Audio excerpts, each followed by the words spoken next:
हाँ बच्चों, आप सीखें ग्राफ खींचना। आप देखेंगे 10 क्लास के मिलेगा एक्सरसाइज 3.2 से, जबकि आप 12 क्लास में तो खुद पढ़ लेंगे कितने चैप्टर्स हैं ऐसे। प्रत्येक क्लास में आप देखेंगे हर क्लास में ग्राफ खींचने के लिए आता है। तो आप ग्राफ खींचना सीखे, कैसे सीखेंगे? यहाँ देखिए, आपको एक समीकरण का ग्राफ है। जब समीकरण पहले हल करेंगे और इसमें x का मान ज्ञात करते हैं। क्या लिखा हुआ है? x + y बराबर 5 को ग्राफीय विधि से हल करें। क्वेश्चन है x + y बराबर 5 को ग्राफीय विधि से हल करें। आप यहाँ लिखें हल। क्या लिखा हुआ है? x + y बराबर 5, ठीक है। x बराबर 5 घटाओ y हो जाएगा, इसलिए कि यहाँ जोड़ में था, दूसरा तरफ कुछ बन जाएगा, घटा बन गया। अब ज्यादा नहीं, अपना मन से इसका 4 मान ज्ञात करना है। क्या मान ज्ञात करें? 4 को मान या 3 मान ज्ञात करें। 3 मान का ग्राफ खींचा जा सकता है। एक में x मान रख लें, एक में y मान रख लें। जिधर चर और अचर दोनों संख्या हो तो उसमें चर का मान अपना मान से रखा जाए। तो चर में से देख रहे हैं दायां तरफ में चर मान y है। यदि y का मान अपना मन से हम 0 रख लें तो 5 में से 0 चला जाएगा तो क्या बच जाएगा? 5 बच जाएगा। अगर y का मान अपना मन से हम 1 रखें, बस ये अपना मन पर चलेगा। एक को अपना मन से रखिए, दूसरा तरफ हल करके देखिए। तो अगर 1 हम रखेंगे तो 5 में से 1 गया तो 4 हो जाएगा। अगर y का मान हम 2 रखें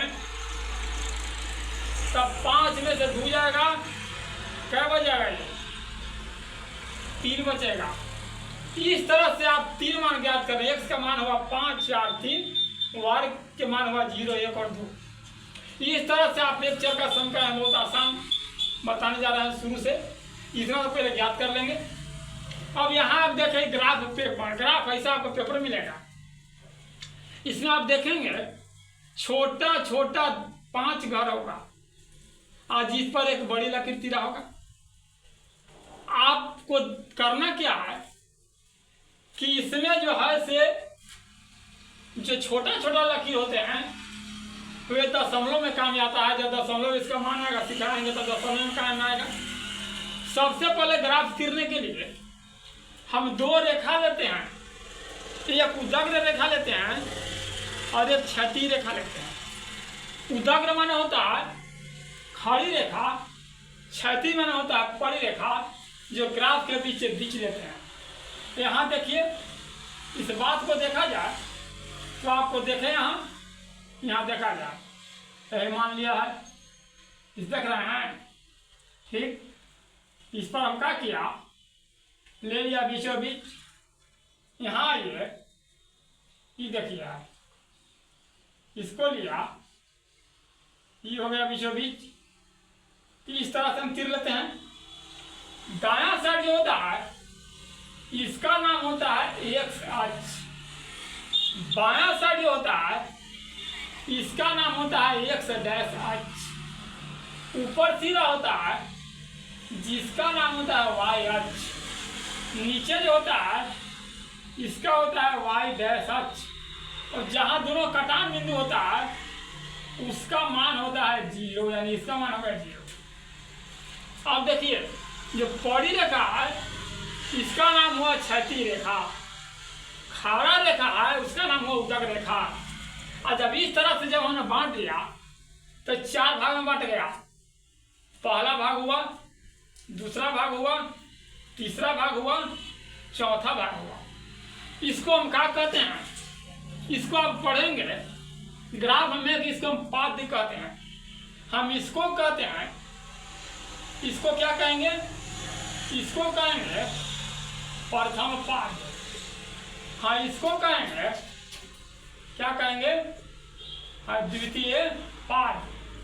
अब यहाँ आता है, हाँ इसको कहेंगे तृतीय पाद, हाँ इसको कहेंगे चतुर्थ पाद, ठीक ना है। अब इसको चिन्ह देखा है 101 को, हमको देखना है क्या है, आपको मान इस पर हम रखते हैं, ऊपर में जो मान जाता है तो प्लस में मान जाता है। मान यहाँ क्या घर 10 घर 5 घर में अगर हम 1 मानते हैं, लेकिन अधिक से अधिक हम देख रहे हैं कि हमारा क्या है 5 है, तो यदि 5 है तब हम क्या करेंगे कि 5 घर के अगर हम मान ले कि यहाँ तक 2 है, अगर तो यहाँ क्या हो जाएगा 4 हो जाएगा, यहाँ क्या हो जाएगा 6 हो जाएगा। अब आता है इस तरह से मानने की बात आता है तो आप मान सकते हैं 2 4 6 है बात है। अब आता है ये कौन सा है, दायां साइड है, ये कौन सा है, दायां साइड प्लस मान होता है, ये तो क्या हो जाएगा 2 हो जाएगा, 4 हो जाएगा, 6 हो जाएगा। अब बायां पक्ष जिधर डैश इधर रहेगा उधर माइनस से मान होता है, यहाँ देखिए दोनों तरफ डैश है, तो यहाँ भी बराबर देंगे -2 हो जाएगा, -4 हो जाएगा, -6 होगा, इधर देखिए डैश वाला है तो -2 हो जाएगा, -4 हो जाएगा, -6 हो जाएगा। यानी जहाँ डैश है उधर आप देखें तो माइनस से मान होगा, प्लस है तो किसे मान होगा, आप प्लस से मान होगा। तो यानी इस तरह से मान को मान लेते हैं। मानने के बाद हम लिखा है क्या लिखा है कि 5 छोटा घर बराबर 2 है, इससे स्पष्ट हुआ कि 2.5 घर बराबर 1 होगा। अब यहाँ